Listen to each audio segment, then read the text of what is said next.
अस्सलामु अलैकुम बिरादरान इस्लाम ও আমার বুজুর্গানে দিন সকলকেই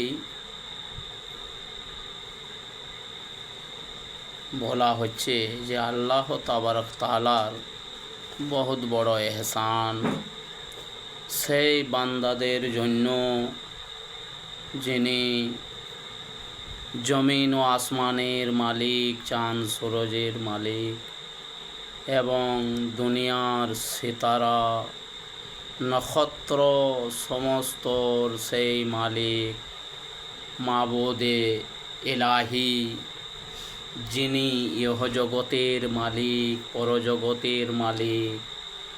তাই আমি আর আপনি আহমদে মুস্তফা মুহাম্মদুর রাসূলুল্লাহ সাল্লাল্লাহু আলাইহি সাল্লামের উম্মত করে পাঠিয়েছে।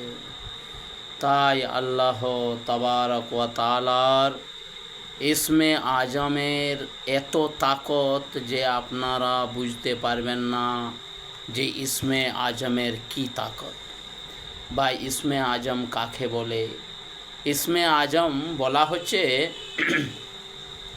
যে আল্লাহ তাবারক ওয়া তাআলা ইসমে আজম আয়াতুল কুরসির মধ্যে রেখেছেন এবং আয়াতুল কুরসি কোরআনের পবিত্র কোরআনের মধ্যে এমন একটা সূরা আয়াতুল কুরসি যে সেটা যদি পাঠ করা হয় তাহলে এহজগৎ পরজগতের মধ্যে দু জায়গা থেকেই আমরা নিশ্চয় পরিত্রাণ পাব। সে কথাটা বলা হয়েছে কীরকম, যেমন দুনিয়াতে যদি আয়াতুল কুরসি যদি পাঠ করা যায় তাহলে শয়তান জিন থেকে পরিত্রাণ পাব এবং আখেরাতের পরিত্রাণ এইভাবে পাব যে আখেরাতের মধ্যে আল্লাহ তাবারক তাআলা বলছেন যে যে ব্যক্তি আয়াতুল কুরসি রাত্রে পাঠ করে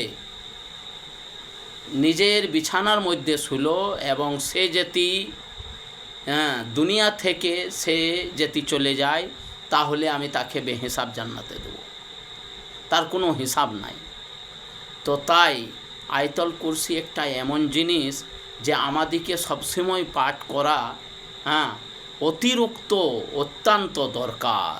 তো আয়াতুল কুরসির মধ্যে আপনার আয়াতুল কুরসির মধ্যে যে আমরা ইসমে আজম যেটা, তো ইসমে আজম কোনটা, তো ইসমে আজম হলো যে ওয়াহুয়া হাইয়ুল কাইয়ুম, আল হাইয়ু ওয়াল কাইয়ুম বেরহমাতিকা আস্তাগিসু, ইয়া হাইয়ু ইয়া কাইয়ুম বেরহমাতিকা আস্তাগিসু।